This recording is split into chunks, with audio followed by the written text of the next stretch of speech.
I'm Samwise, and these are the Meteor memoirs. Today we're going to be talking about Dragonfly and atomic meshing of double meteors and 4-poi. Prerequisites are atomic butterfly and 4-poi. Let's get started.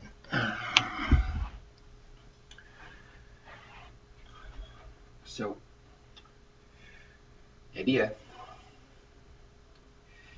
is that we're going to have all four of these poi intermeshing and interlacing to one cohesive shape. This works by having all of the parts moving in an atomic orientation that allows all of the pieces to fold over each other. So what happens is that I'll have my pinkies cross and then my index cross. And it's going to go pinky, pinky, thumb, thumb, pinky, thumb, thumb. This is the move.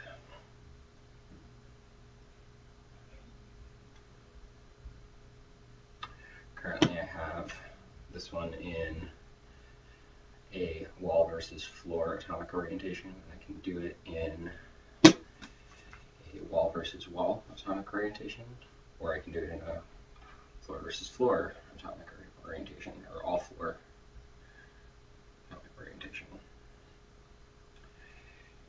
Here it is in the all floor version.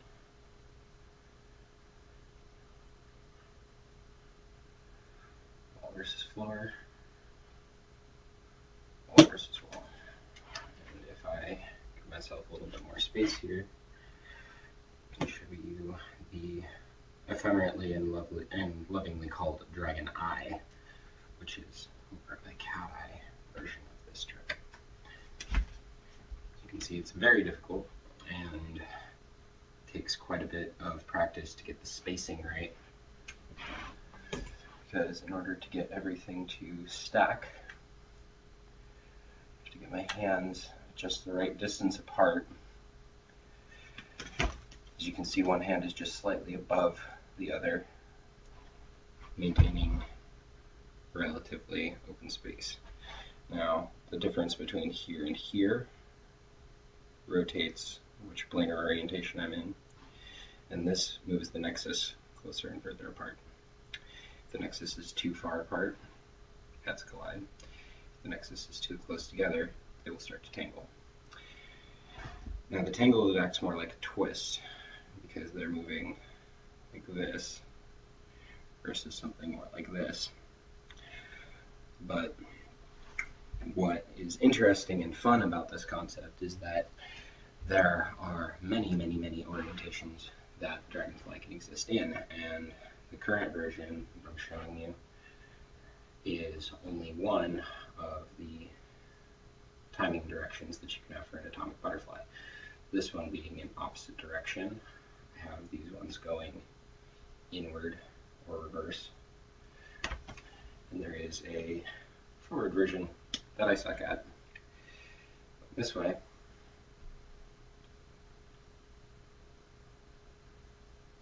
As well.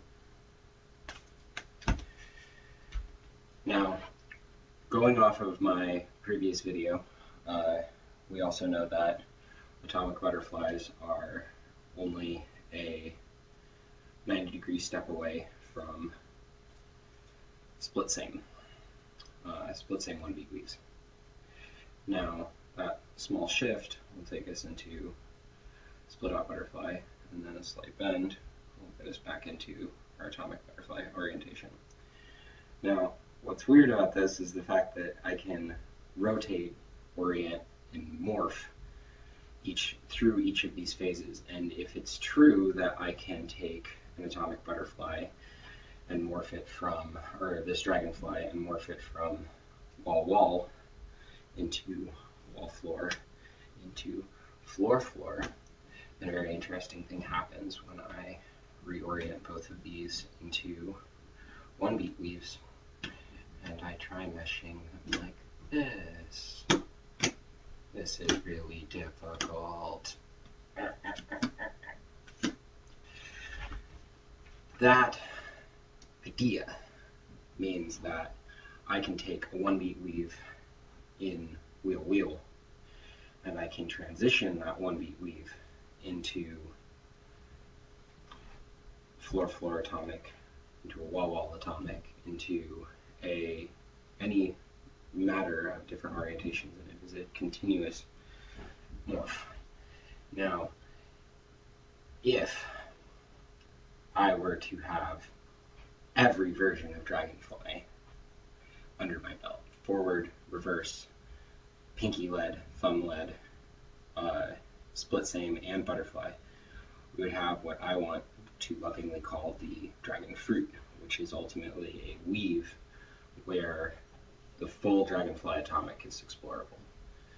Now, the grand goal of a trick like that is to have full access to any version of Dragonfly, so that when I decidedly try and take a piece and put it together, take it apart, I can change the orientation of the thing, or try and only mesh parts of it together in sections, that I can have as many accessible ways of understanding Dragonfly as possible. And so a few concepts for different views and versions of Dragonfly that come to mind are the same time, same direction Dragonfly, which is this one. So we have same time, same direction to the left, quick stall, opposite direction, Dragonfly here, pull it out,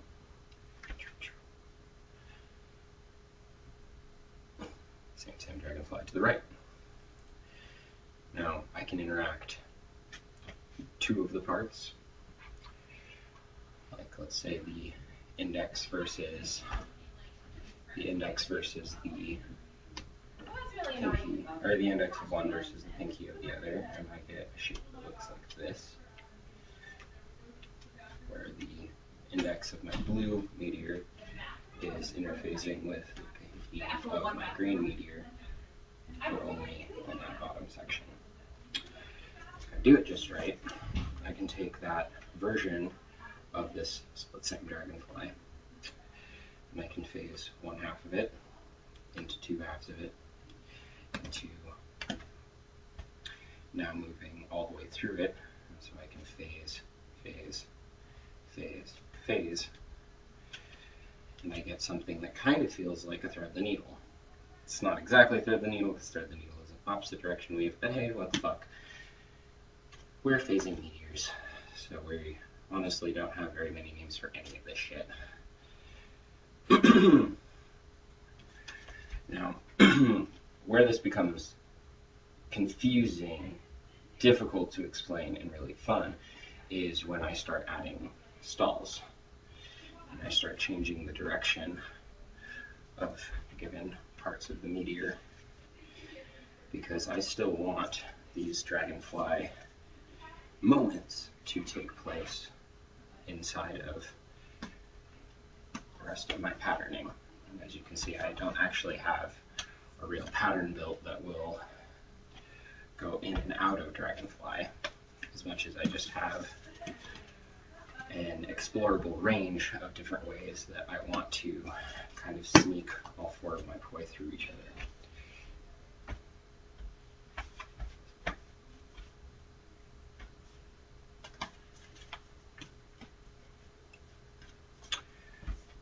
Difficult, but look for my next flow video, and if you notice how I'm using these techniques, then fun things will happen.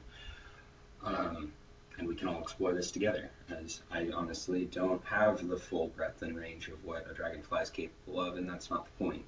I'm not here to say that I've captured a brand new move. I'm here to give thanks and ups to Josh Mikol for introducing it to me, and to Tracy Wilhelm for introducing me to an atomic theory that allowed me to start exploring these things. So, thank you, Josh, for first steps on the Dragonfly. So, fun variations are the Dragon Eye, of course, which will give you more time to space out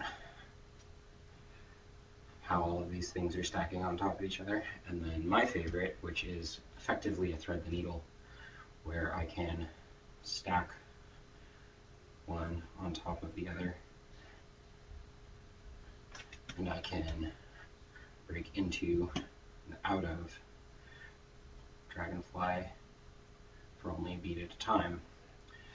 Ideally, one goal being that now I can take Dragonfly and I can move it around as a flower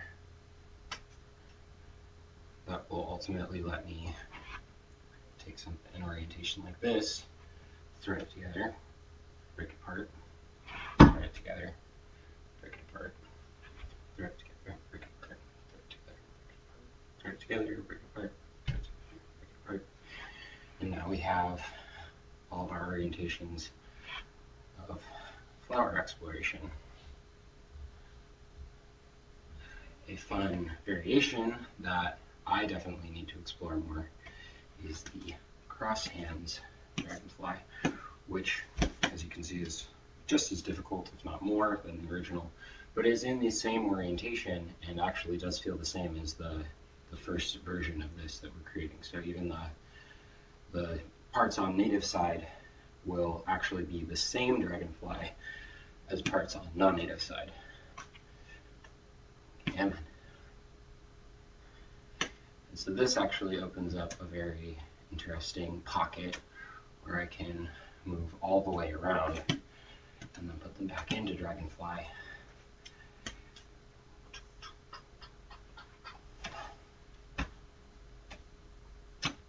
Another one I might not be able to catch on camera, but I'll show you anyways, is a folded thread that comes from an all-down stall, like that, with a little more gusto. Looks like this.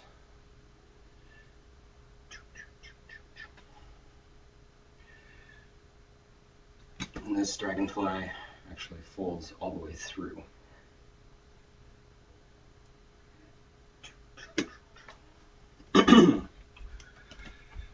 Final piece that you need is that the Dragonfly goes pinky, pinky, thumb, thumb. The first thumb is the first pinky is the first thumb.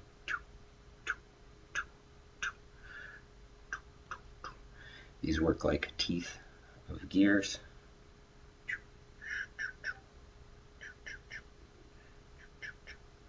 If I want to do the one that's in the opposite direction, go pinky, pinky, and then thumb, thumb will happen second.